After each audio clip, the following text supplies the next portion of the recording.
और उनके प्रश्नों को सुने। आप फिर दिनेश को बुलवाओ। जो लोग प्रश्न पूछना चाहते हैं व्यापार, मैं श्री दीपक वाली से निवेदन करता हूँ, कृपया वो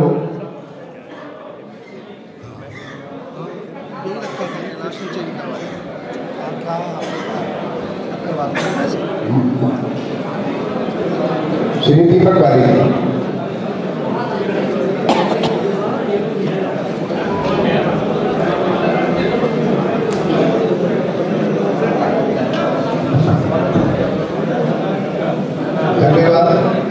आज हमारे बीच में शिक्षा के पारायण और हिंदुस्तान में शिक्षा की क्रांति की अलग जलाने वाले हमारे दिल्ली राज्य के उप मुख्यमंत्री मनीष सिसोदिया जी, उत्तराखंड प्रदेश के प्रभारी दिनेश मोहनिया जी और यहाँ पर उद्योग जगत और व्यापार जगत से आए हुए सभी बंधुगण, मैं आप सबका हार्दिक स्वागत और आभार करता हूँ।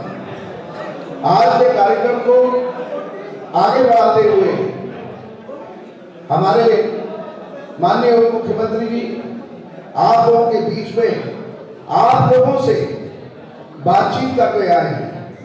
मैं बताना चाहता हूं कि जिस तरीके की समस्या और सुझाव, जो समस्याएं आप लोगों को निरंतर यहाँ पर आ रही हैं और जो सुझाव उत्तराखंड की प्रगति के लिए आप देना चाहेंगे, उसके लिए एक बिजनेस डायलॉग के रूप में इस कार्यक्रम को रखा गया है।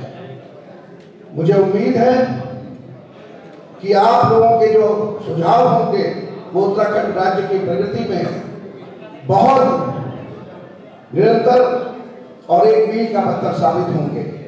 मैं अपने प्रदेश के प्रभारी माननीय श्री दिनेश मोहनिया जी से यह अनुरोध करूंगा कि वो आए और अपनी बात हम लोगों के सम्मुख रखें। धन्यवाद। बहुत बहुत धन्यवाद। आप सभी व्यापारी बंधुओं का हार्दिक अभिनंदन, स्वागत। जैसा कि दीपक जी ने बोला कि क्रांति, शिक्षा क्रांति के महानायक मनीष सिसोदिया जी, लेकिन साथ ही साथ इस देश के में नई तरह की जो राजनीतिक और आर्थिक व्यवस्था है उसको पैदा करने वाले भी मनीष सिसोदिया जी वित्त मंत्री के रूप में दिल्ली में काम कर रहे हैं। और किस तरीके से व्यापारियों का सहयोग लेके प्रदेश की प्रगति में उनके जो संसाधनों को यूज करके साथ ही साथ उनका व्यापार कैसे बढ़ेगा इसको देख के और व्यापारी को एक सहयोगी के रूप में देख के इस प्रदेश में दिल्ली में लगातार हम काम कर रहे हैं। अभी तक पूरी तरह से जो सरकारें रही हैं वो व्यापारी को केवल टैक्स कलेक्शन का माध्यम मानती है। वो ये मानती है कि व्यापारी का काम है केवल टैक्स देना और साथ ही साथ जो उनका इंस्पेक्टर राज है उससे भी व्यापारी परेशान है। लेकिन दिल्ली में हमने व्यापारी को अपने सहयोगी के रूप में, अपने दोस्त के रूप में प्रेजेंट किया है और उनको ये बताया है कि जितना समाज के सहयोग में सरकार का काम है अपने आप को, अपनी चीजों को रखना, उतना व्यापारी का काम भी है कि वो अपने संसाधनों को, वो अपने टैक्सेबल इनकम को जो है उस समाज के उत्थान में, समाज को आगे बढ़ाने में कैसे यूज कर सकता है। तो हमारा सरकार का और व्यापारियों का सहयोग से ही समाज आगे बढ़ेगा। इसीलिए हम लगातार जहां पर भी जा रहे हैं, चाहे वो पंजाब हो, उत्तराखंड हो, गोवा हो, हम ये चाहते हैं कि व्यापारियों के साथ हम बातचीत करें, उनकी भी सुने, अपनी भी सुनाएं और सब मिलकर एक ऐसी व्यवस्था को जन्म दें जहां की व्यापारी को कोई डर ना हो। व्यापारी को इस बात का डर ना हो कि मैं टैक्स देता हूं, डर रहा हूं। क्योंकि कई बार यहाँ पर देखा गया है कि लोग केवल इस वजह से लगता है कि भाई सरकार को हम सब कुछ बता देंगे तो हर साथ समस्या होगी। मुझे लगता है कि वो ट्रस्ट डेफिसिट है।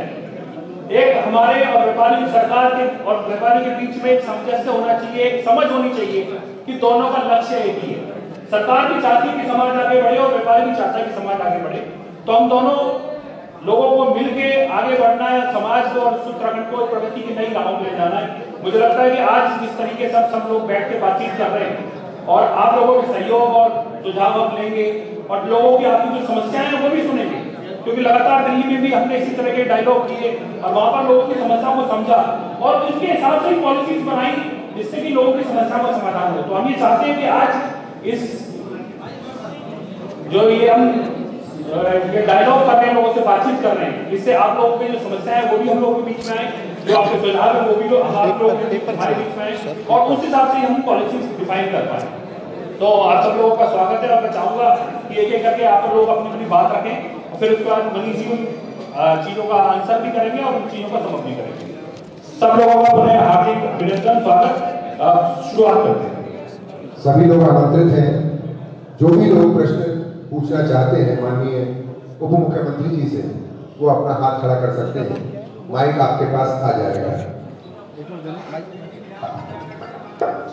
थोड़ा मनोज जी का प्रश्न पूछने से ज्यादा प्रेम है, बार बार मन से रिक्वेस्ट किया जा रहा है कि भाई लोगों के कुछ सजेशन हो, उत्तराखंड के विकास को लेके आपका कोई सुझाव हो, आपकी समस्या आपके समाधान हो, क्योंकि वो उनकी सुई प्रश्न पे अटक जाती है, और मैं इस दावे के साथ आया हूँ कि मेरे पास के सारे प्रश्नों के जवाब नहीं हो सकते हैं, तो आप भी थोड़ा सा इस चीज़ को ध्यान रखें। दूसरा, इधर हॉल में कुछ लोग ऐसे भी हैं, देखिए बहुत सारे व्यापारी अपना समय निकाल के आए हैं, कोई दुकान छोड़ के, कोई इंडस्ट्री छोड़ के आया है, तो ये लोग थोड़ा संवाद करने के इरादे से आए हैं, तो इनका थोड़ा सम्मान करें, और जिनको लगता है कि उनकी इस संवाद में बिल्कुल रुचि नहीं है, वो थोड़ा सा बाहर धूप सेक में, ठंड का मौसम में मजा आएगा, क्योंकि आपको इस बातचीत में तो मजा आ नहीं रहा, अब आप खुद भी डिस्टर्ब हो रहे हैं और दूसरों को भी डिस्टर्ब कर रहे हैं। मैं देख रहा हूँ लगातार कुछ लोग अपनी आवाज इतनी ऊंची करती चले जा रहे हैं, उनका माइक से कंपटीशन हो गया है कि माइक वाला जितनी जोर से बोल रहा है उससे और ज्यादा जोर से नहीं बोला, तो कहीं ऐसा ना हो कि व्यापारी और माइक के बीच में संवाद हो जाए। तो जो लोग इच्छुक नहीं है इस व्यापारी संवाद में, मैं देख रहा था 2-3 लोग इधर खड़े होकर इतना लाउडली चिल्ला रहे हैं, 2-3 पीछे चिल्ला रहे हैं। हाँ, आपसे भी कह रहा हूं। तो जिनको लगता है कि इस व्यापारी संवाद में उनकी दिलचस्पी नहीं है, कृपया व्यापारियों को हमको संवाद करने दें, बाहर आके खूब जोर जोर से चिल्लाएं, मतलब चिल्लाने का मतलब खूब बात करें आपस में, अपने को कोई झंझट नहीं है, पर थोड़ा दिलचस्पी रखें ना। लोग 4 लोग सीरियस बात कर रहे हैं, आप अपना नुक्कड़ में एक और सभा चला रहे हैं, तो नुक्कड़ सभा बाहर चला लें। मेरा रिक्वेस्ट ये रहेगा, थोड़ा सीरियस बातचीत होने दें यहाँ पे, नहीं, क्योंकि अगर लगता है कि भाई नहीं कोई काम की बात है आपके, तो बाद में देख लेंगे, पर जो इतना समय निकाल के व्यापारी आया है, उसको कुछ कहना चाहता है, कुछ सुनना चाहता है, समझना चाहता है, चीजों को लेकर सहयोग करना चाहता है, उसको बात रखने दें अपनी। Thank you. Hello, Shri Manish Sisodia ji. शुभ नाम आपका क्या हुआ? मेरा नाम जिलांशु अरोड़ा है। अच्छा अच्छा। और मैं एक कंपनी चलाता हूँ, आइडियल एग्रीकल्चर सर्विसेज का नाम है। Firstly I would like to congratulate for remarkable work done in education system in Delhi.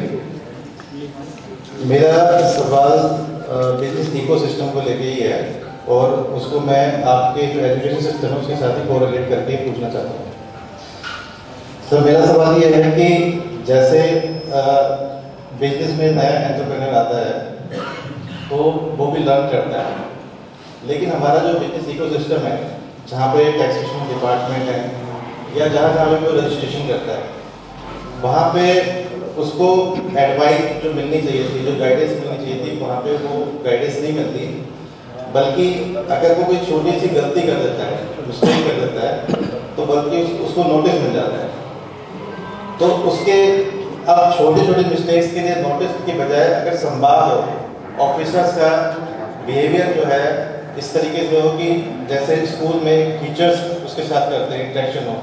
अभी क्या है कि ऐसा लगता है कि जैसे अधिकारी हुआ है, डिप्टी कमिश्नर, डायरेक्टर फलाना, तो उसके साथ कम्युनिकेशन नहीं होता, और एक व्यापारी को मिलने के लिए उसमें मीडिएशन के लिए प्रोफेशनल की हेल्प लेनी पड़ती है कि चार्टेड अकाउंटेंट है या कोई और दूसरा प्रोफेशनल है।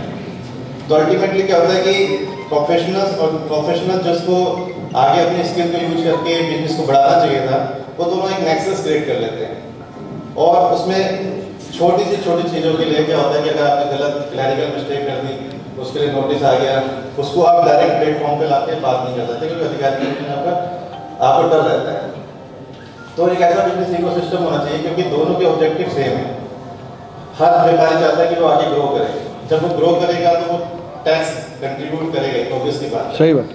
इसी तरीके से हर अधिकारी का भी ऑब्जेक्टिव सेम है कि बिजनेस बड़ा हो। तो मेरा सवाल और सजेशन ये है कि जब व्यापारी काम कर रहा है, अगर कोई बिजनेस डाउन हो रहा है, डाटा जा रहा है, तो अधिकारी जाके काउंसलिंग करे व्यापारी के साथ कि भाई तुम्हारे बिजनेस में क्या प्रॉब्लम आ रही है, क्या हर्डल्स आ रहे हैं, क्यों तुम डाउन हो रहे हो, पिछली बार तुमने इतना अच्छा किया था, तो तो एक रिमार्केबल सिस्टम क्रिएट हो जिसमें ऐसा इकोसिस्टम हो जहाँ व्यापारी हेल्पफुल हो, मतलब समाज के लिए, और अधिकारी जो है उसकी हेल्प करें, ना कि उसका शोषण करें। हाथ उठा लीजिए फिर माइक को। पीडी अग्रवाल जी, राइस मिलर्स एसोसिएशन के अध्यक्ष, आप कुछ सुझाव रखना चाहते हैं? नमस्कार, धन्यवाद, स्वागत, बहुत बहुत स्वागत माननीय दिल्ली के उप मुख्यमंत्री मनीष सिसोदिया साहब और 85 सभी महान विभूतियों का एक शेयर के माध्यम से माननीय श्री सिसोदिया जी को मैं स्वागत करना चाहूँगा औपचारिक रूप से। वो कहा, एक शेर किसी शायर ने कहा है कि मोहब्बत का दीपक जलाकर तो देखो, मोहब्बत का दीपक जलाकर तो देखो, जरा दिल की दुनिया सजाकर तो देखो, अगर होने जाए मोहब्बत तुम्हें तो जरा इनसे नजरें मिलाकर तो देखो। तो सिसोदिया साहब के बहुत सौभाग्य है हमारे रुद्रपुर की जनता का, इस तराई का, इस उत्तराखंड का, कि आप महान विभूति हमारे बीच में आए हैं। वैसे तो आपकी पार्टी केजरीवाल साहब का भी कल रात में सुन रहा था कि 24 घंटे तक आप दिल्ली में कुछ ऐसी व्यवस्था करने जा रहे हैं जो कि पहले कभी नहीं हुई, तो अच्छा है आप आए हैं। मेरा तो नाता तो देखिए बचपन से हम लोगों का भाजपा से रहा है, लेकिन हम व्यापारी हैं। हम व्यापारी किसी के ये नहीं कि हमारे में वो स्टैंप लगी हुई है। मैं भाई मुकीम कुरैशी साहब मेरे बड़े अच्छे मित्र हैं, जो कि अल्पसंख्यक मोर्चा के अध्यक्ष हैं, उनकी प्रेरणा से आज यहाँ आया और आकर के मुझे बहुत सुंदर लगा। कुछ बातें जो कमियां हैं व्यापार की, राइस इंडस्ट्री के बाबू मैं रिप्रेजेंट करता हूँ। मैं 10 साल तक राज्य का पूरे उत्तराखंड स्टेट का प्रेसिडेंट रहा। इस समय मैं नेशनल लेवल पे वाइस प्रेसिडेंट हूँ। पुरुषोत्तम अग्रवाल मेरा नाम है। तो हम लोगों के दर्शन सिंह सैनी साहब भी पटियाला के पंजाब के प्रेसिडेंट हैं वो, और हमारे वेंकैया नायडू साहब हमारे सदस्य हैं। हमारा सब कहना है कि कुछ बातें दो ज़्यादा समय ना लेकर के, किसान के बारे में ये कहा गया सरकार के द्वारा, नाम नहीं लूंगा कि साहब हम इसकी आय को दुगना कर देंगे। अगर तुमने जबरदस्ती दुगना कह तो दिया, कर तो दिया आधा तुमने। आज किसान रो रहा है। मेरे यहाँ 500 राइस मिल लगी है मान्यवर, उत्तराखंड में 500 राइस मिल लगी है, उत्तर प्रदेश में 2500 है। हुआ क्या, उत्तराखंड था 5%, यूपी था 100%। वो अचानक उत्तराखंड में उन्होंने अलग कर दिया।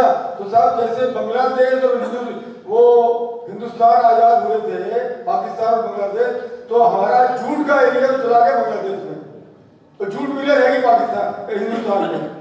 तो वो स्थिति बनी कि कलकत्ता की जूट मिलें सारी फेल हो गई because of raw material shortage. ठीक है सर, वही स्थिति मेरे यहाँ बनी। उत्तर प्रदेश से हमको अलग कर दिया गया, तो हमारे पास एरिया बहुत कम है, तो अब मिले तो ज्यादा है, एरिया कम है। अब ये बताइए कि एक इंडस्ट्री लगाने में 10 करोड़ रुपए लगता है, 2-4 करोड़ अपना भी लगता है, 2-4 करोड़ बैंक का भी लगता है, किसान का भी लगता है, ये होता है। अब हमारे पास रॉ मटेरियल नहीं है। अब साहब इन्होंने शुरू में हमसे कहा, इस साल की बात करो, लंबी बात करूंगा बहुत समय लग जाए। इन्होंने कहा कि साहब पहले उत्तराखंड का खरीदिए। हमने उत्तराखंड का धान खरीद दिया, खरीदा तो पानी आ गया। इतनी भयंकर त्रासदी आई साहब 2013 के बाद कि मेरे घर में 5 फीट पानी था।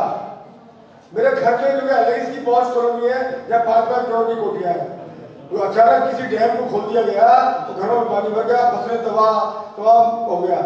अब हम उनसे कह रहे हैं कि साहब धान का कोटा बढ़ाइए, मिलें बंद हो रही है, किसान का धान घर में पड़ा हुआ है। They are not enhancing the quota of the purchase of the paddy. उन्होंने 11.5 लाख टन हमको बोला था, वो हमने परचेज कर लिया। अब अपने लेटर भेज रखा भारत सरकार को, इसको 13.5 लाख करो, वो नहीं कर पा रहे। कहने का मतलब कई तरह की प्रॉब्लम्स है व्यापारियों की, और कहने को तो सरकार बढ़िया भाषण लक्ष्यदार मोदी जी भी देते हैं और तमाम लोग देते हैं।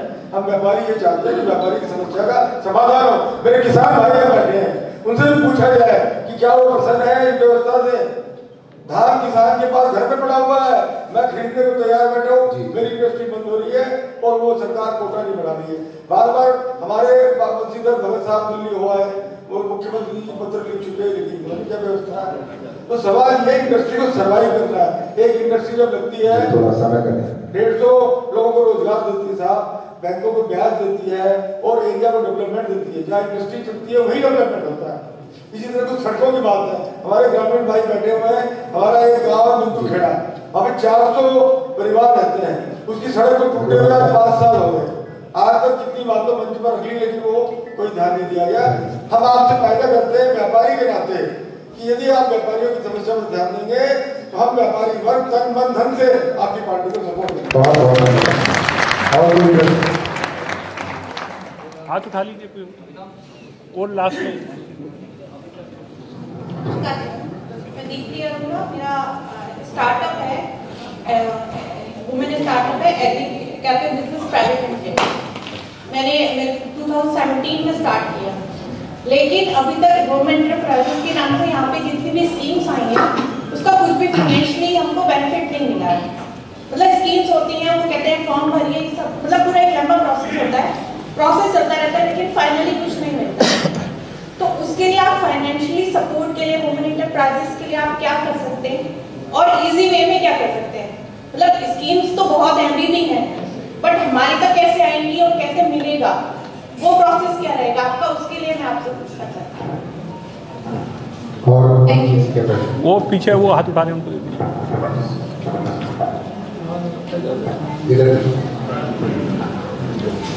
वो पीछे उनको इसके सबसे पहले तो मैं अपने मनीष सिसोदिया जी का मैं बहुत बहुत यहाँ पर स्वागत करता हूँ। मैं रुद्रपुर व्यापार मंडल की हैसियत से आपसे बात कर रहा हूँ और दिल्ली से आए उस महान शख्सियत श्री मनीष सिसोदिया जी का रुद्रपुर में जो आपने जो बिजनेस हब, ये बिजनेस डायलॉग जो आपने जो आपकी बार करा है, ये मैं समझता हूँ कि आप ऐसी पार्टी हैं कि ये सबसे पहले आपने काम करा है। इससे पहले भी तो ना तो कांग्रेस ने डायलॉग करा है और ना ही हमारे पार्टी ने करा है। और आप जहाँ पर बैठे हैं रुद्रपुर शहर में, आप जहाँ बैठे हैं सर, यहाँ पर लगभग 10-12 हजार व्यापारी, छोटे बड़े व्यापारी हैं और उसके साथ साथ लगभग सिडकुल की 400 से ज्यादा कंपनियां यहाँ पर आई थी और वो अपना कारोबार कर रही है।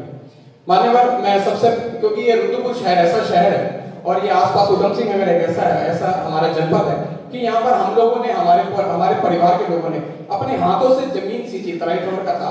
यहाँ पर बहुत सारे जानवर वगैरह हुआ करते थे, बहुत सारे, क्योंकि जब बाहर से हम लोग पाकिस्तान से जब आए, जब बंटवारा हुआ तो हमारे माँ बाप को, हमारे दादा दादी को ये सब जगह दी गई थी और यहाँ पर लोग काम भी करना नहीं चाहते थे, बहुत सारे जानवर वगैरह हुआ करते थे और बहुत ही मेहनत से हमारे पूर्वजों ने यहाँ पर इसको करा। और आज आप देख लीजिए रुद्रपुर शहर, दिल्ली तक में अगर बोर्ड लगे होंगे तो लगता होगा कि आप औद्योगिक नगरी में जा रहे हैं। तो ये सब यहाँ के लोगों ने एक हार्ड और मेहनत करी और यहाँ पर आज आप देखें कितना हम लोग डेवलप हुए हैं। सर, मैं आपको बताऊं कि यहाँ पर आज से लगभग 20 वर्ष पूर्व हमारे सिडकुल की स्थापना कांग्रेस के हमारे पंडित नरेंद्र तिवारी जी ने करी थी और उनका एक कल्पना भी थी कि जो यहाँ पर इसको यहाँ पर हम लोग डेवलप इसलिए करा था कि क्योंकि ये बहुत अलग पड़ जाता था, दिल्ली से बहुत कटा हुआ इलाका है, हमारे लखनऊ से कटा, क्योंकि हम यूपी के हमारा यहाँ होता था तो बहुत कटा हुआ इलाका था। यहाँ पर हम लोगों को इसलिए करा गया कि हम लोगों को यहाँ पर रोजगार मिल सके। पर मुझे अफसोस के साथ कहना पड़ता है कि 70% रोजगार की जब बात की गई थी तो हम लोगों को रोजगार आज तक 70% नहीं मिल पाया। ये हमारी सरकारों ने, जिससे पहले जो सरकारें रही, ये इनका कसूर है कि इन्होंने आज तक फिजिकल रूप से कोई मुख्यमंत्री आना नहीं चाहता यहाँ पर, कोई मुख्यमंत्री ने आज तक देखा नहीं सिडकुल की हालत क्या है यहाँ पर। आज सिडकुल के रेवेन्यू से कितना बड़ा काम चलता है, पर अगर आप जाएं सिडकुल के अंदर देखें तो वहाँ सड़कें सारी टूटी हुई है, वहाँ की दीवारें सारी टूटी, ऐसा लगता है सिडकुल 20 साल पहले नहीं, सिडकुल 200 साल पहले बना। तो इतना बुरा हाल हमारे जितने भी इससे पहले जो सरकारें रही, इन लोगों ने स्टार्ट कर दिया। सर, मैं आपको एक बात और बताना चाहता हूँ कि बहुत सारी जब कंपनी आई तो उनका मकसद था सिर्फ और सिर्फ छूट लेना। उन्होंने सरकारों से छूट ली और वो यहाँ से भाग गए। सर, उसमें सबसे बड़ा नुकसान हमारा ये और बहुत बड़ा नुकसान हो गया। हम जैसे छोटे छोटे कारोबारी करते थे, हमारे यहाँ पर जो छोटे छोटे कारोबारी हैं, इन्होंने उन सिडकुल के फैक्ट्री वालों को उधार भी दिया। और आज देखिए कि आज हमारे रुद्रपुर शहर के बहुत सारे ऐसे व्यापारी हैं, सिर्फ रुद्रपुर ही नहीं, जो बाहर से आए, जो वेंडर्स के रूप में काम करते थे, उन लोगों को सिर्फ क्या हुआ, उनका सिर्फ उधार पड़ गया। आज उनके परिवार, ये समझिए, आज हम जब देखते हैं अखबार के अंदर जब आता है तो बहुत सारे केस ऐसे होते हैं कि लोग आर्थिक तंगी के कारण उन्होंने सुसाइड कर दिया। तो उसमें क्या होता है कि अगर एक शिफ्ट वाला भागता है तो 400-500 कर्मचारी तो बेरोजगार होते हैं, हमारे परिवार जो जिन्होंने उधार दिया, नगद दिया, जो वहां काम करते हैं, वो लोग भी सब मर जाते हैं वहां पर। तो सर, ऐसी भी हमारी पॉलिसी बननी चाहिए थी कि जिससे अगर जो व्यापारी बाहर से आया है तो उसको भी एक ऐसा शपथ पत्र होना चाहिए, जब तक नोटिस ना कर ले तब तक उसको यहाँ की कोई भी किसी भी चीज की छूट ना दे। सर, मैं आपके सामने एक बात और बात करना चाहता हूँ। हम सर व्यापारी होते हैं, बहुत स्वाभिमान के साथ व्यापार करते हैं, हमें इतना स्वाभिमान होता है अपने आप पर कि हम किसी से आगे हम कटोरा मार के भीख नहीं मांग सकते। सर, आज बहुत सारी जो पार्टी हैं सर वो क्या कहते हैं, ये फ्री ले लो, वो फ्री ले लो, बिजली फ्री ले लो, सर वो राशन फ्री ले लो, कपड़े फ्री ले लो। सर हम जैसे व्यापारी को कुछ फ्री नहीं चाहिए।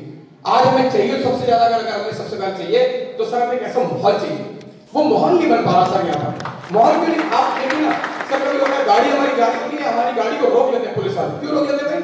क्योंकि ओवरलोडिंग का बहाना बनाते हैं। आप टैक्स का बहाना बनाते हैं, सेल्टस वाले रोक लेते हैं। अरे भाई हम व्यापारी चोर नहीं है।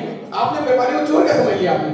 आप हमारे सब व्यापारियों को चोर समझते हैं। गाड़ी अगर नेशनल हाईवे से गाड़ी जा रही होती है तो आप समझते हैं कि ये तो चोरी का माल जा रहा है। अरे भाई ये चोरी का माल नहीं है, ये हमारे खून पसीने का माल है, ये हमारे व्यापारी हमारे कर्मचारियों का माल है।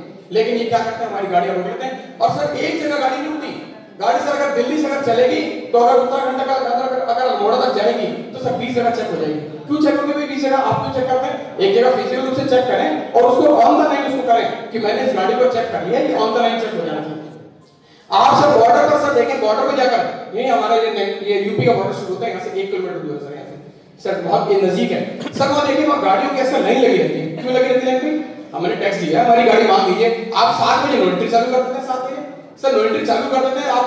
अब 7 बजे गाड़ी का मतलब नहीं आएगी, अगर वो फलानी फैक्ट्री तक फलाने कारोबार तक नहीं पहुंचेगी तो फिर वो खड़ी रहेगी 12 घंटे के लिए। तो आप कितना आराम देना चाहते हैं? लेकिन नहीं, वहाँ क्या माना होगा सर कि वो सर्टिस अधिकारी नहीं है। अरे भाई नहीं है तो हमारे क्या कसूर है भाई? तुम अपनी ड्यूटी करना नहीं चाहते और मरना हम पड़ेगा, हमारा 12 घंटे लेट जाएगा। अगर सर 12 घंटे लेट होगा तो आने वाले 120 घंटे हमारे लेट जाएंगे सर। हम माल कहां से बनेंगे, कच्चा माल कहां से लेंगे? लेकिन नहीं, ये अधिकारियों की तानाशाही है सर। अगर किसी अधिकारी से बात करने जाओ तो वो ऊपर आराम से करके बात करते हैं। तो हमने भी इससे पहले सुझाव दिया था कि सर वहां सेंटेक्स में सभी सेंटेक्स बॉर्डर पर सर वो लिखा जाना चाहिए रात का अधिकारी कौन है, दिन का अधिकारी कौन है। हम रात के अधिकारी ने अगर गाड़ी रोकी उससे बात करके ये क्यों रोकी गाड़ी आपने, लेकिन आप रोकना नहीं, आप बात नहीं करना चाहते। तो सर मैं आपको बताना चाहता हूं एक समस्या और हमारी बहुत बड़ी समस्या है सर। सेंटेक्स के जो हमारे जो केसेस होते हैं तो आपने देखा होगा सर, अभी आज से 9-10 के और 10-11 के केस, 11-12 के केस हुए हैं सर। 10 साल पुराने केस क्यों मिलेंगे आप? आज मान लो हमने मैच करना है सर टैक्स में, अगर हमने किसी को इनवॉइस मैच करनी है सर, मान लीजिए मैं नहीं हूं, मैं अगर मर गया, मेरा बच्चा अगर बैठा है, उसको नहीं पता बहुत सारी बातें, लेकिन 10 साल के बाद सर वो मेरा बच्चा उसको कैसे भी मैच करेगा? तो सर इसमें बहुत बड़ी खामियां है। 5-7 साल 10 साल बाद टैक्सों के केस नहीं होने चाहिए। अगर मैं चाहूं, अगर व्यापारी चाहे तो वो आज मान लीजिए 19-20 का केस है तो हाथ ऑफ करवाए, लेकिन आज मैं अगर 19-20 का केस कराने जाऊंगा तो नहीं होगा सर। क्यों नहीं होगा? वो कहते नहीं अभी 15-16 का केस चल रहा है। अरे भाई अगर तुम्हारी खामियों का 15-16 कर रहा है तो मेरी खामी थोड़ी नहीं इसका केस करवाने में। सर ये भी बहुत एक जरूरी है कि इसमें आपके मैनिफेस्टो के अंदर ये सब चीजें शामिल होंगी सर। और भी बहुत सारी चीजें हैं सर। अभी कुछ दिन पहले हमारे पीडी साहब ने भी एक क्वेश्चन रखा था यहाँ पर भी सर। अभी आपदा 18 तारीख को आपदा में रुद्रपुर शहर में कई वर्षों के बाद आपदा आई और पानी सर 5-5 फुट 10-10 फुट गया। हमारे व्यापारियों को सर करोड़ों नुकसान हुआ। मेरा अपना व्यक्तिगत अनुमान है सर 500 करोड़ से नुकसान हुआ रुद्रपुर शहर का। बाकी मैं पूरे प्रदेश की बात नहीं करता। रुद्रपुर शहर में सर रेसिडेंट्स हैं, जितने भी उद्योगपति हैं, जितने व्यापारी हैं, छोटा व्यापारी और खासतौर से जो नदी के किनारे बसा होता सर, जो जिस नदी में बाढ़ आई थी वहां पर छोटा व्यापारी सर बिल्कुल मर गया। इन लोगों ने झूठी घोषणा करी, वर्तमान सरकार ने झूठी घोषणा करी कि हम 5-5 हजार में लेंगे सर। 5 पैसे नहीं मिले हमको आज तक, 5 पैसे नहीं मिले सर उन लोगों को। आपने क्यों नहीं दिए? आपने 3800 रुपए का सर वादा किया था इन लोगों ने हमसे कहा था कि हम 5000 रुपए देंगे। इन्होंने 3800 रुपए चेक दिए, इसके अलावा कुछ नहीं है सर। 1200 रुपए भी उधार देता सरकार के पास। ये पता नहीं सरकार का उधार चुकता करेगी, 5 साल को 1000 से रखेगी, फिर ये कहेंगे हम तो भाग गए यहाँ से, क्योंकि उधार देने वाले भाग जाएंगे सर। वो कहां से आएंगे? तो सर जब जो गद्दी को नहीं मिलेगा तो सर इन्होंने 1200 रुपए को उधार देने और व्यापारियों को 5-5 हजार रुपए देने, इन्होंने छोटे व्यापारी को नहीं दिए सर। तो मैं कहना चाहता हूं कि आप भी कोई ऐसा मैनिफेस्टो प्लान करें कि अगर कोई छोटा व्यापारी अगर मर जाता है, कोई आपदा आती है, तो उसके लिए सर वन टाइम एक ऐसा मौसम होना चाहिए कि उसको मिलना चाहिए। सिर्फ ये नहीं कि डीएम करेगा, एसडीएम करेगा, एटीएम करेगा सर, ये नहीं, ये सब काम नहीं होने चाहिए सर। मैं आपको एक बहुत बड़ी समस्या बताऊं। ये रुद्रपुर शहर सर पहले बहुत 50-60 हजार लोगों का होता था यहाँ पर। मैं इसलिए बात लंबी करूं सर, आपको भी लग रहा होगा कुछ कई सारे विषय और व्यापार में अध्यक्ष होने के नाते, क्योंकि 10,000 व्यापारी सर हमारे साथ जुड़े हुए सर। रुद्रपुर शहर में एक इतना बड़ा और अच्छा एक हेडक्वार्टर बना है, लेकिन आज तक सर 20 साल हो गए राज्य सरकार हमारे राज्य को बने हुए सर 20 साल हो गए, लेकिन सर आज तक हमारी पार्किंग के लिए व्यवस्था नहीं करी लोगों ने। क्यों डर लगता है पार्किंग बनाने में? आप पार्किंग बनाएंगे ना, हम पैसे देने के तैयार है, जो गाड़ी पार्क करेगा 10-20 रुपए देगा पर, लेकिन अब पार्किंग में सर रोड मार के सरकारों के आगे ये सुनने के लिए तैयार नहीं है। क्यों सुनने के तैयार नहीं है? क्योंकि सर इनको एक काम और करना है, क्योंकि इसके पीछे बहुत बड़ा फंडा है। नगर निगम के अंदर जब कोई सर आता है तो वो क्या करता है कि पार्किंग के नाम पर जो गाड़ियां जो माल अनलोड कर रही होती हैं सर, उसे 30-50 रुपए पार्किंग के नाम पर पैसे ले जाते हैं। ये अवैध वसूली होती है हमारे यहाँ पर। तो मैं कहना चाहता हूँ सर, अगर पार्टी के नाम पर अगर अवैध वसूली करना चाहते हैं तो सर इससे बड़ा और उदाहरण क्या होगा? हम लोग कहते हैं कि जीरो टॉलरेंस की सरकार है, सर पार्टी के नाम पे हमसे पैसे लेते हैं। हमारी अगर दुकान के बाहर गाड़ी खड़ी होगी तो एक पार्टी वाला बंदा आएगा, सर 50-100 रुपए की पार्किंग काट के आपके ले जाएगा। क्यों ले जाएगा? हम टैक्स देते हैं, हम जो टैक्स देते हैं वो नहीं दिखाई पड़ता, आपको 50 रुपए की पार्किंग दिखाई पड़ती है। तो मैं सर ये कहना चाहता हूँ कि इसमें भी कोई ना कोई आप ध्यान देने की सर आपको बहुत जरूरत है। और इसमें और बहुत जरूरी भी है राइस मिलर, सर मैंने बात कर दी। सर एक अंतिम और एक बहुत बड़ा विषय है सर, जैसे मेरे जैसे नौजवान लोग होंगे जो 50 साल के, मैं इसमें 48 साल 49 साल का, मुझसे छोटी उम्र के लोग भी बिजनेस करते हैं, जिसके परिवार में सर माँ बाप नहीं रहते, तो वो छोटे छोटे बच्चे भी सर काम करते हैं। और सर एक ऐसी उम्र भी आती है कि सर 60 साल 65 साल की उम्र में हम लोग भी पहुंचेंगे, ऐसे नहीं होती पहुंचेंगे। कई बार सर देखने को मिलता है कि कुछ परिवार के हालात ठीक नहीं होते, उनके बच्चे अपने माँ बाप को बाहर निकाल देते हैं।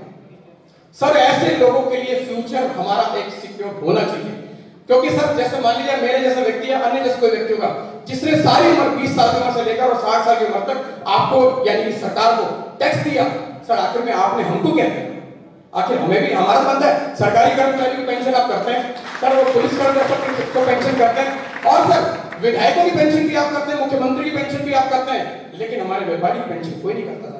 तो सर ये बहुत जरूरी है, हमारे व्यापारी अगर मान लीजिए हमारे बच्चे अगर आपको लाभ मार के बाहर निकालते हैं, परिवार से हमें बाहर करते हैं, तो सर ये फिक्स होना चाहिए कि मैंने 20 साल की उम्र से लेकर 60 साल की उम्र तक 40 साल मैंने सरकार को योगदान दिया है। मान लीजिए मैंने सरकार को करोड़ों रुपए टैक्स दिया है, तो सरकार को भी चाहिए कि 2000 3000 5000 रुपए की मेरी एक ऐसी पेंशन बना दे, मेरे व्यापारी की पेंशन बना दे, जिससे व्यापारी सर कटोरा मांगकर भीख न मांगनी पड़े, ना सरकार के आगे और ना किसी आम आदमी का भीख मांगना। सर मैं एक उदाहरण दे रहा हूँ, ये आपके लिए इसलिए जरूरी है क्योंकि उत्तर प्रदेश में भी आप चुनाव लड़ रहे हैं। मैं परसों अभी बरेली गया था, और जैसे सर मैं शामरगंज के इलाके में जब पहुंचा, लगभग 1:30 बजे का टाइम था, परसों बुधवार की बात सर मैं कर रहा हूँ आपसे, बुधवार की बात कर रहा हूँ। तो मीडिया से भी कहना चाहता हूँ ये इस समय, क्योंकि बरेली के अंदर मैंने देखा सर इंस्पेक्टर राज क्या होता है। खैर आपके आशीर्वाद से ऐसा कुछ नहीं है, लेकिन मैंने वहां देखा इंस्पेक्टर राज। मैं वहां सर चाय जैसी पीने लगा, एक दुकान के अंदर मैंने देखा सर शामतगंज से वहां से लेकर और वहां तक शामतगंज की सारी दुकानों का शटर नीचे गिरने शुरू हो गए। मुझे ऐसा लगा कि डॉन आ गया कोई। उत्तर प्रदेश में बहुत बड़ी बड़ी बातें की जाती है, मुझे ऐसा लगा डॉन आ गया। लेकिन जब मैंने उनसे पूछा भैया कौन आ गया, तो बोला वो फूड इंस्पेक्टर आया। सर देखिए कितनी बड़ी बात है। मैं व्यापारियों से कहना चाहता हूँ हम लोग उत्तराखंड के अंदर काम करते हैं, लेकिन बरेली के अंदर सर फूड इंस्पेक्टर जब आया तो वहां से लेकर वहां तक सारी दुकानें 1:30 बजे से लेकर शाम 6 बजे तक उस मार्केट के अंदर खड़ा हुआ था। मैंने देखा सर दुकानें खुली नहीं। अरे फूड इंस्पेक्टर की इतनी बदमाश, इतनी गुंडागर्दी सर। अगर फूड इंस्पेक्टर को अगर काम करना भी जाए, अपने सैंपलिंग कहीं से करना चाहे करें, आप जहां से माल बनता है वहां से सैंपलिंग करो ना, कौन मना करता है। लेकिन दुकानों पे जाकर पैसे फिक्स कर लोगों को डराकर, व्यापारी को डराकर, काम धंधे को नुकसान कर आप अगर व्यापारी को अगर डराएंगे तो सर इसी तरह होगा। क्या सर इसमें रेवेन्यू नुकसान हुआ? सर सरकार का रेवेन्यू नुकसान हुआ। शामतगंज इलाके में जैसे सर तेल और इसका मैदे का काम होता है, आटा और इसका काम होता है, सर करोड़ों रुपए का एक दिन के अंदर बिजनेस होता है। अगर नुकसान हुआ तो किसका नुकसान हुआ? सर इंस्पेक्टर नुकसान नहीं हुआ, सरकार का नुकसान हुआ। अगर माल बिक जाता तो कुछ टैक्स भी जाता, लेकिन सर वहां ऐसी मैंने माल देखी बरेली के अंदर सटा हुआ यूपी का इलाका सर वो। तो मैं कहना चाहता हूं कि सर ऐसे इंस्पेक्टर शाही हमारे कभी भी आपके अगर सरकार आए तो ऐसे इंस्पेक्टर शाही को छूट नहीं मिलनी चाहिए, जो बिजनेस का भी नुकसान करते हैं और समाज का भी नुकसान करते हैं। अगर आपने अगर सरकार करना भी है सैंपलिंग तो हमारे वहां से करें, जहां से माल बनता है वहां से करें। तो सर मैंने अगर कोई ऐसी बात कर दी हो जिससे आपको ठेस पहुंची हो तो मैं उसके लिए माफी चाहूंगा। लेकिन सर चूंकि पिछले 10 सालों से व्यापार मंडल की आवाज उठा रहा हूं, बाली जी मेरे बहुत से मित्र हैं, आकाश दीक्षित जी मेरे परिवार के हैं, आप मेरे परिवार के, इसलिए मैं यह साझा इसलिए कर रहा है कि सर क्योंकि आप मैनिफेस्टो बनाने जा रहे हैं, क्योंकि अब चुनाव में जा रहे हैं, क्योंकि 70 सीटों में भी आप लोग चुनाव लड़ेंगे। सर अगर आपकी सरकार आती है तो व्यापारी भी आप लोग को सहयोग करेंगे, हम लोग भी सहयोग करेंगे, लेकिन उसमें आपको भी हमें सहयोग करना पड़ेगा सर। बहुत बहुत धन्यवाद। और किसी का कोई सुझाव? लास्ट में पीछे दे दो मैं पीछे वो हाँ पीछे वो काफी देर से डिस्टेंस है। सम्मानित मंच और यहाँ पर उपस्थित मेरे व्यापारी भाई और मेरे विद्यालय के साथी, क्योंकि शिक्षा में दिल्ली ने बहुत नाम किया है और शिक्षा मंत्री हमारे सम्मुख बैठे हैं, तो हम लोग विद्यालय संचालक हैं तो कोई शिक्षा से संबंधित बात करेंगे आपसे कि आपने वहां पर कुछ सरकारी स्कूलों को मॉडिफाई करके अच्छा किया और जो वंचित वर्ग था वहां उनको अच्छी इंफ्रास्ट्रक्चर वहां उपलब्ध कराया और अच्छा माहौल सरकारी स्कूल का भी एक प्राइवेट की तरह बनाया। तो उत्तराखंड में भी काफी प्राइवेट स्कूल हैं जो सरकार का ही काम कर रहे हैं। अगर वो शिक्षा दे रहे हैं तो शायद शिक्षा और स्वास्थ्य की ये जो मूलभूत आवश्यकता है ये सरकार की जिम्मेदारी भी आती है, क्योंकि बहुत कुछ फ्री मिलता है। मेरा कहना यह है कि अगर हम सब कुछ शिक्षा फ्री दे दें हायर एजुकेशन तक ऊपर तक, तो मुझे लगता है उसे राशन फ्री लेने की जरूरत नहीं पड़ेगी, क्योंकि वो इतना सक्षम हो जाएगा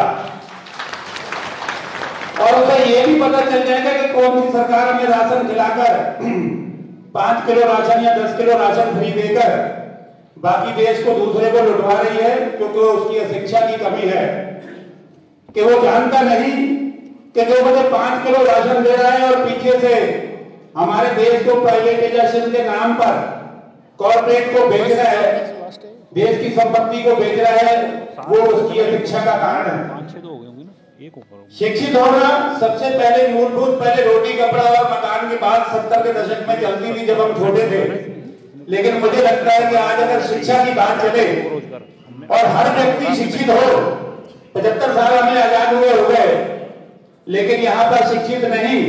अगर महाराजा रणजीत सिंह के शासन की बात करें तो 50 साल सिख राज हुआ था, तो वहां पर लगभग 100% के पास की शिक्षा थी जो फारसी में थी।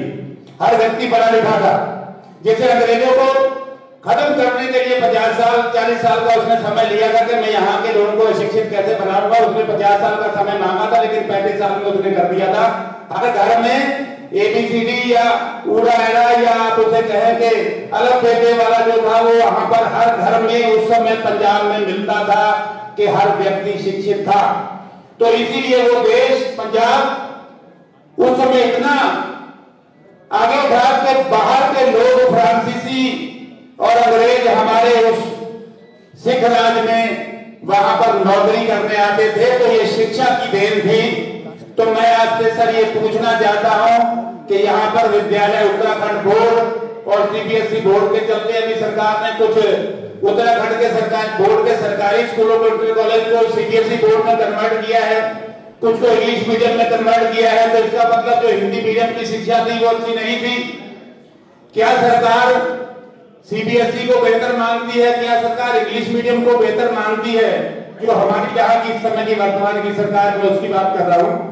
तो आपका इसके प्रति क्या रुझान रहेगा? जो छोटे स्कूल यहाँ पर जब RT शुरू हुआ था 11 के सन में, तो उस समय 1379 रुपए पर हेड खर्चा आता था सरकारी शिक्षा देने में।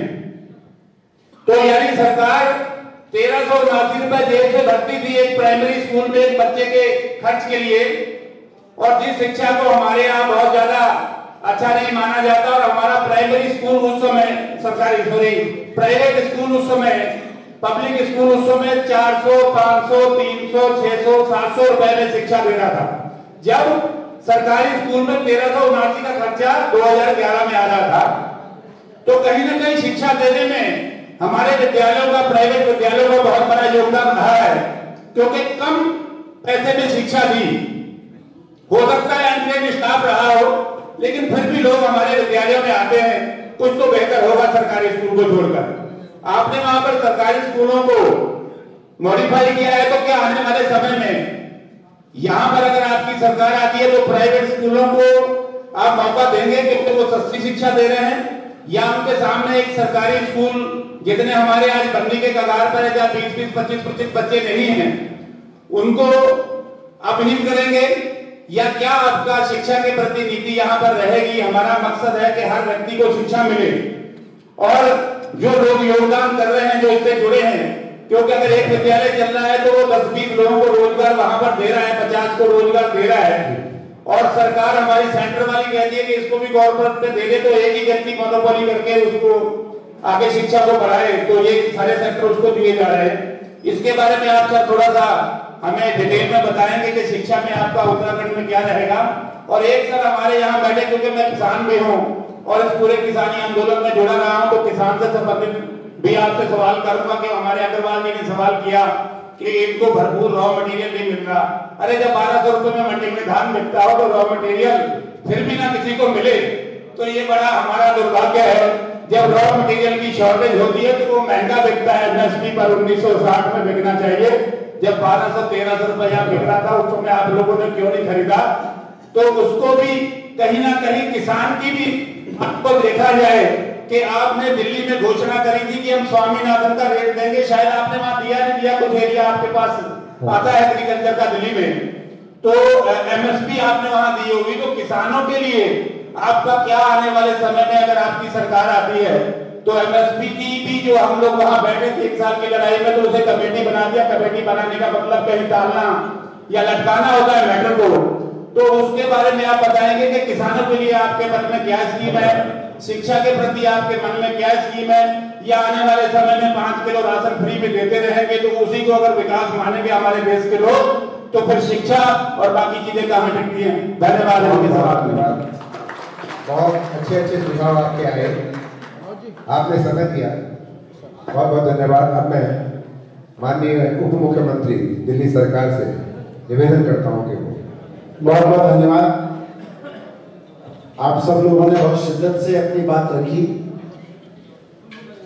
और ये बहुत जरूरी संवाद है जब हमेशा देश की राजनीति या सत्ता और व्यापारी के बीच होना चाहिए।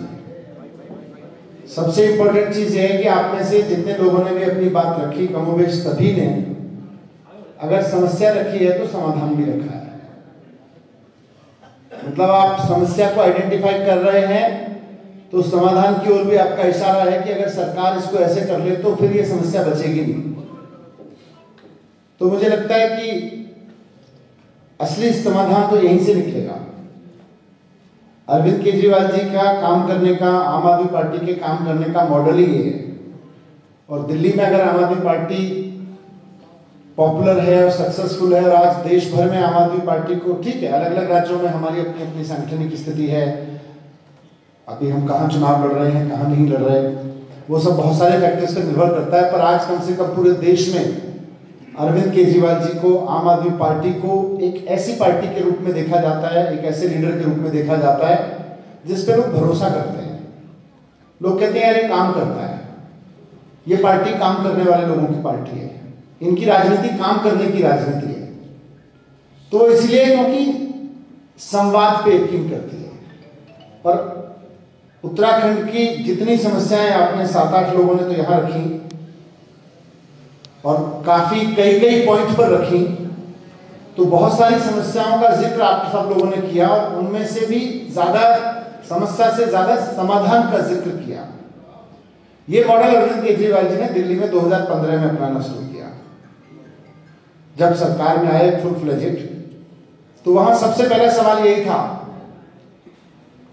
कि भाई एक तरफ सरकारी स्कूल हैं जिनमें जाले लगे हुए हैं पूरी तरह से, एक तरफ राशन है, कागजों में लिखा जाता है 5 किलो फ्री देते हैं, एक्चुअली उसका 5 किलो का 5 किलो इंटू 1 लाख तो पता नहीं किस किस की जेब में जाता है, कौन से नेता और कौन से अफसर की जेब में जाता है, कुछ अंदाजा भी नहीं होगा।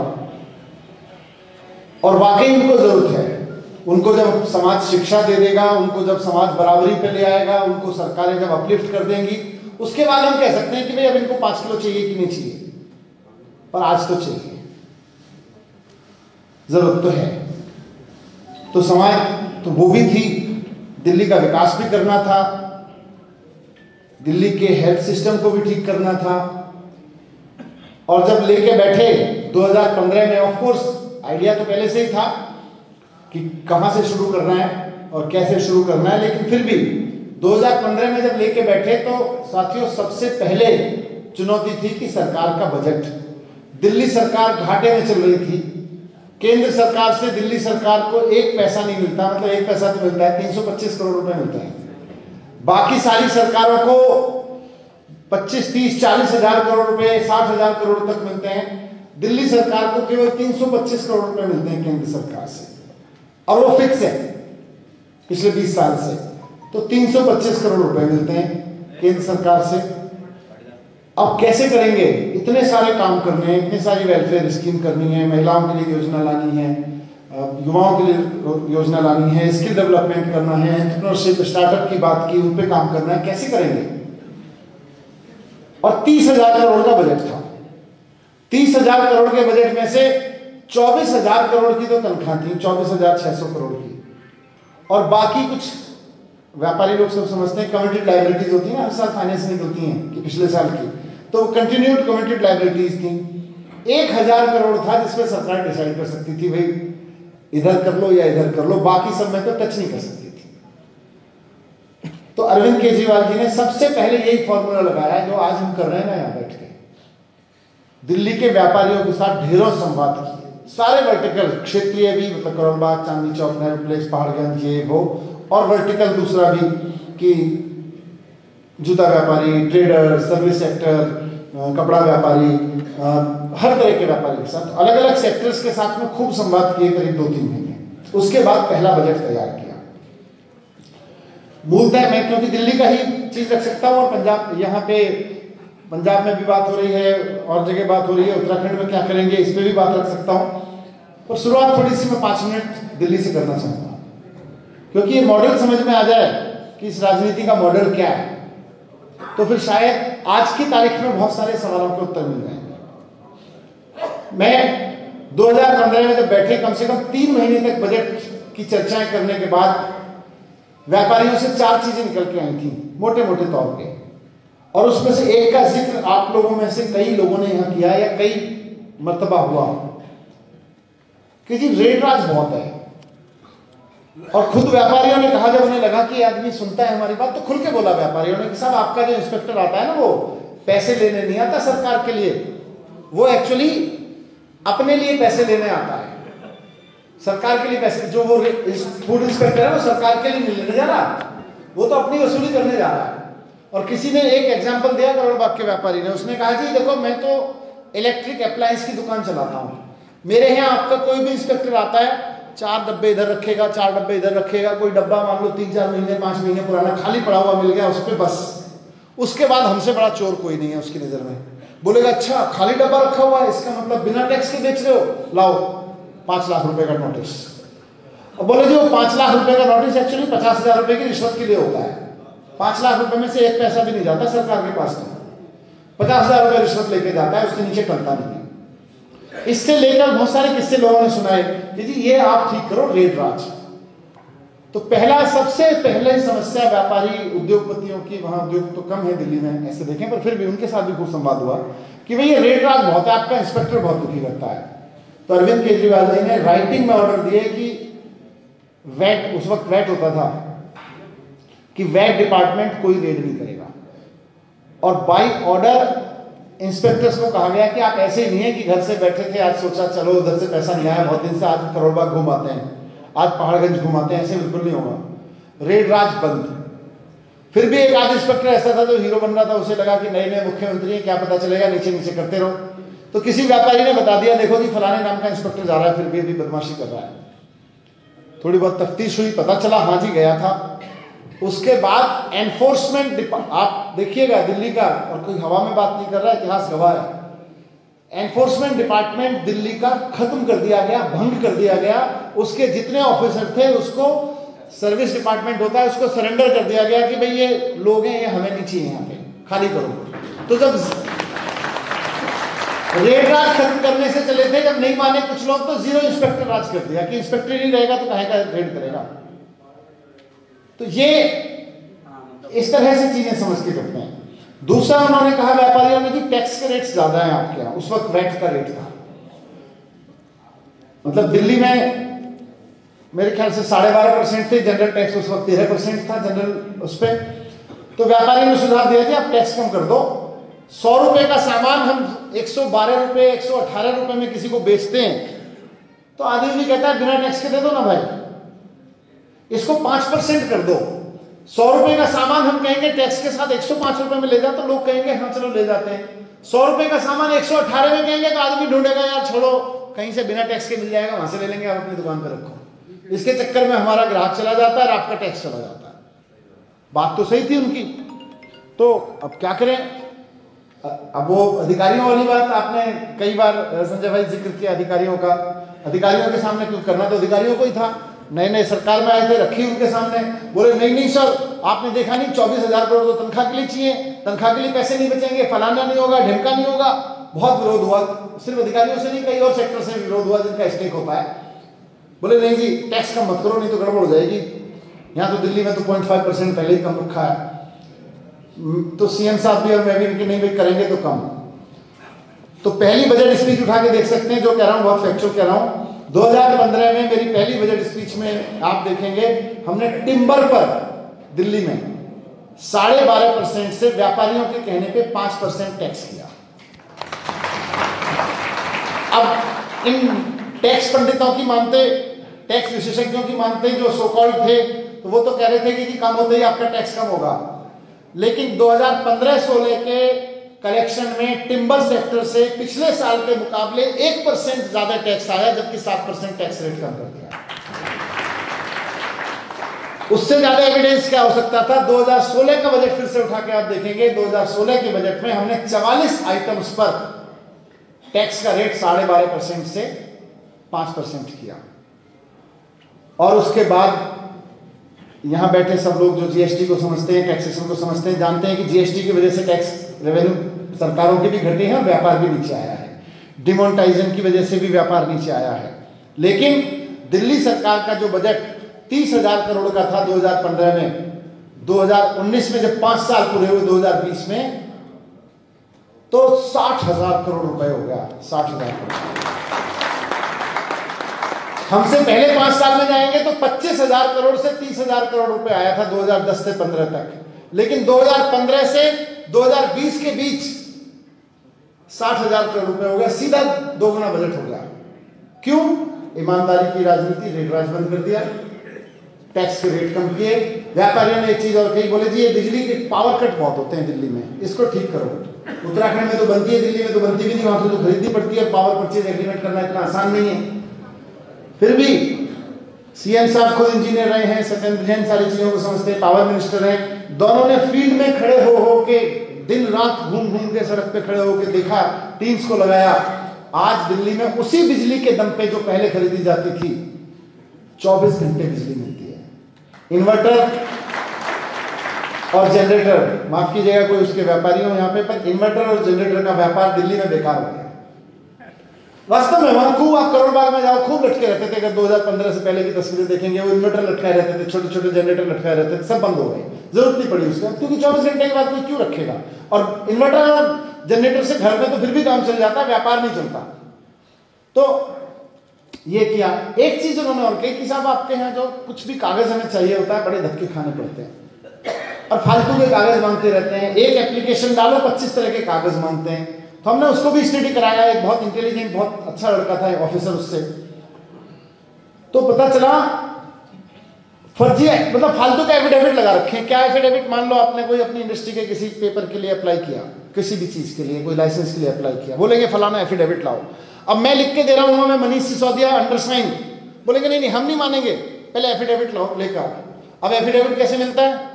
मैं कचहरी में जाऊंगा, वहां बाबू बैठा है, एक वहां बाहर बैठा, उसको 50 रुपए की अपनी फीस, लीगल फीस है, 50 रुपए की फीस लेता है, लिख देता है मनीष सिसोदिया, फिर मैं मनीष सिसोदिया हो गया।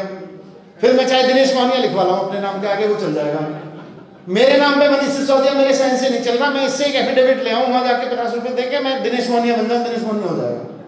फिर आप अप्लाई कर सकते हो दिनेश मोहनिया के नाम से। इतना फर्जी वाला, मतलब फ्रॉड सिस्टम। तो सारा स्टडी किया, 454 तरीके के एफिडेविट्स और कंप्लायंस के पेपर्स। जब हमने पूछा भाई कौन से कानून से हैं, तो कानून देखे, इधर देखे, किसी को कोई कानून समझ आता नहीं, बस चल रहा है, परंपरा से चल रहा है। क्यों चाहिए भाई? किसी कानून में लिखा है, किसी नियम में लिखा है, कहीं किसी ऑर्डर में लिखा हो, नहीं सब चल रहा है, बस कन्वेंशनली चल रहा है। 454 तरीके के कंप्लायंसेस बंद कराए जो व्यापारियों से, दिल्ली के आम आदमी से देने पड़ते थे। आदमी की जिंदगी आसान हो गई।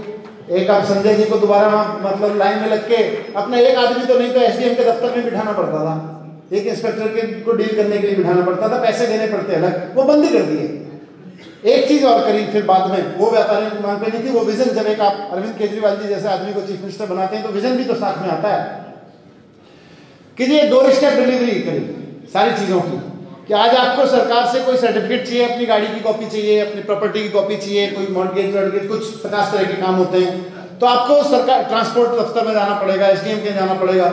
और आप जिस दिन ट्रांसपोर्ट दफ्तर में जाओगे अपने ट्रक के लिए, गाड़ी के लिए कुछ फलाना पेपर लेने, तो वहाँ एक दिन तो इंस्पेक्टर नहीं मिलेगा, दूसरे दिन बाबू नहीं मिलेगा, तीसरे दिन दोनों मिलेंगे तो बोलेंगे कंप्यूटर काम नहीं कर रहा, चौथे दिन बोलेंगे कि आज तो अलमारी की चाबी रह गई, है ना।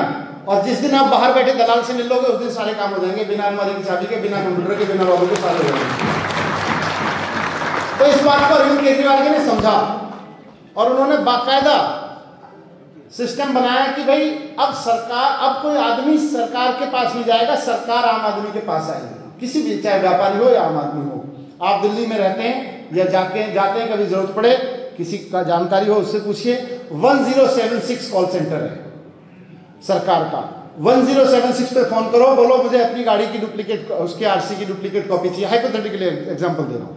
140 तरह के इस तरह की सरकार की सेवाएं 1076 पे उपलब्ध हैं। वहां से बैठा हुआ आदमी फोन करेगा, हाँ जी कहाँ रहते हो आप बताओ जी, मैं मयूर विहार में फला एड्रेस में रहता हूँ, मुझे रात को 9:30 बजे घर पहुंचूंगा, मेरे को 9:30 बजे आपका आदमी चाहिए। अभी तो आपको जाना पड़ता है 11 बजे और फिर 12 बजे वो मिलता है, अगर मिलता है तो।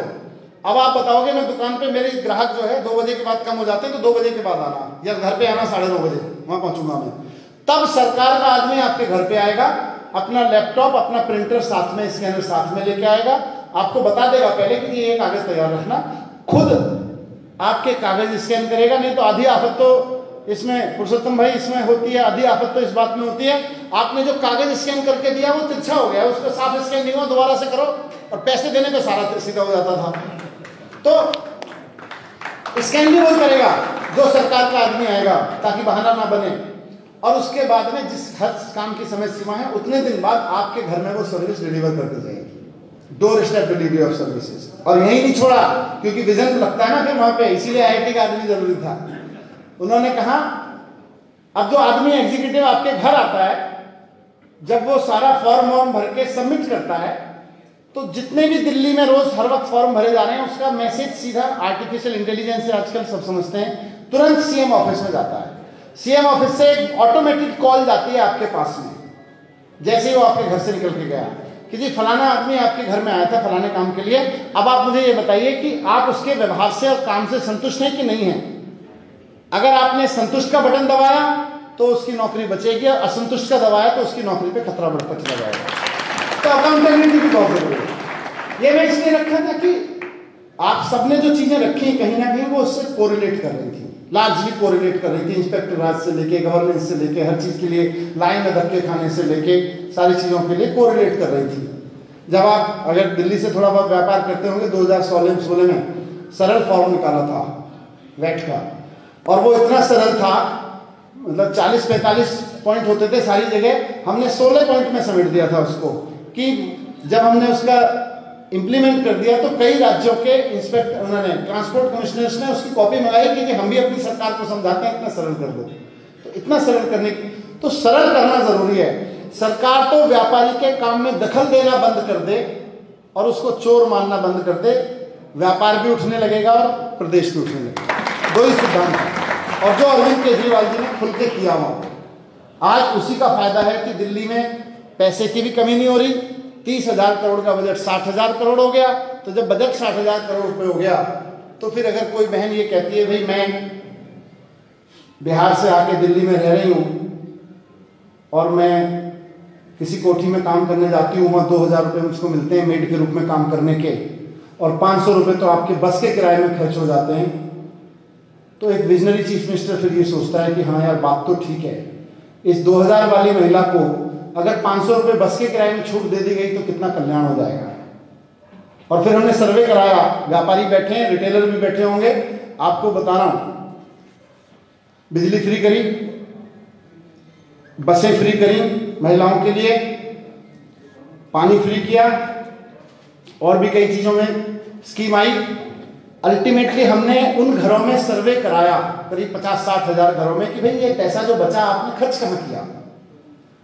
96% लोगों ने उस पैसे को अपने लोकल मार्केट में खर्च किया, अपने आसपास के मार्केट में खर्च किया, यानी कि आसपास की दुकानों की बिक्री बढ़ी, जो सामान्य परिस्थिति। अल्टीमेटली वो पैसा जाएगा तो मार्केट में।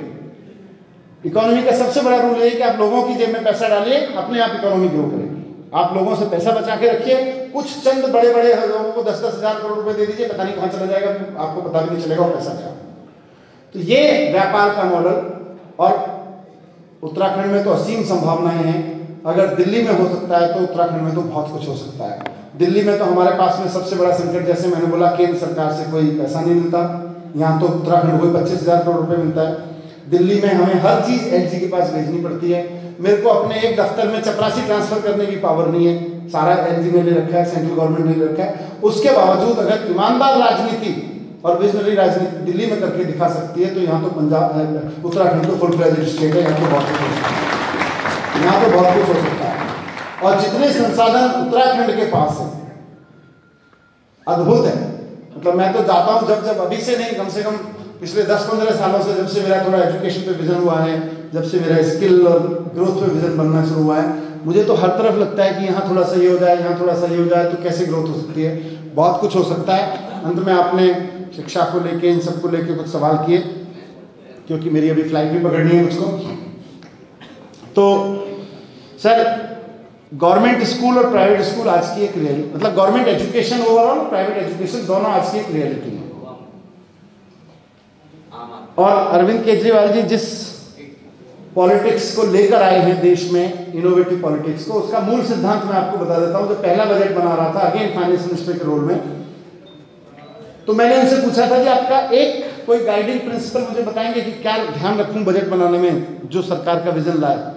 तो उन्होंने मुझे बोला, और एक लाइन जो शायद आप लोगों को भी क्लिक करे, उन्होंने कहा देखो करना सब कुछ है, लेकिन फिर भी अगर चुनना पड़े, कंस्ट्रेंट होती है पैसे की, अगर पैसा कम हो और चुनना पड़े, स्कूल बनाने में और पुल बनाने में कुछ चुनना पड़े, तो स्कूल पहले बनवा देना, बच्चे पढ़ लिख गए तो पुल तो बना ही लेंगे।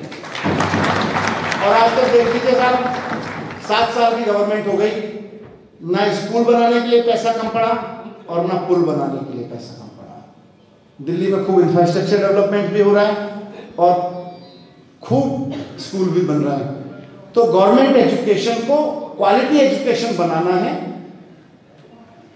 और उधर प्राइवेट एजुकेशन है ही। दोनों में से पेरेंट्स अपना चूज करते रहें। ये कोई आपस की लड़ाई नहीं है गवर्नमेंट और प्राइवेट की। मुझे लगता है गवर्नमेंट की जिम्मेदारी है कि बच्चों को एजुकेशन दे, और क्वालिटी एजुकेशन अगर गवर्नमेंट नहीं दे सकती तो फिर दे क्या सकती है। अगर कोई गवर्नमेंट अपने बच्चों को क्वालिटी एजुकेशन नहीं दे सकती तो फिर दे क्या सकती है, ये मेरा एक बड़ा क्वेश्चन हमेशा रहता है। और आप सब लोगों ने इतने ध्यान से यहाँ बैठ के मेरी बातों को सुना, बहुत बहुत धन्यवाद। आइए मिलके आखिर में ये कहूँगा कि दिल्ली के लोग हमेशा के लिए कांग्रेस और बीजेपी को भूल चुके हैं। आप एक मौका देके देखिए अरविंद केजरीवाल जी की राजनीति को, नई बीजेपी और कांग्रेस को हमेशा के लिए भूल जाए तो बताना क्या। Thank you very much. सभी सम्मानित अतिथियों का यहाँ आने के लिए बहुत बहुत धन्यवाद।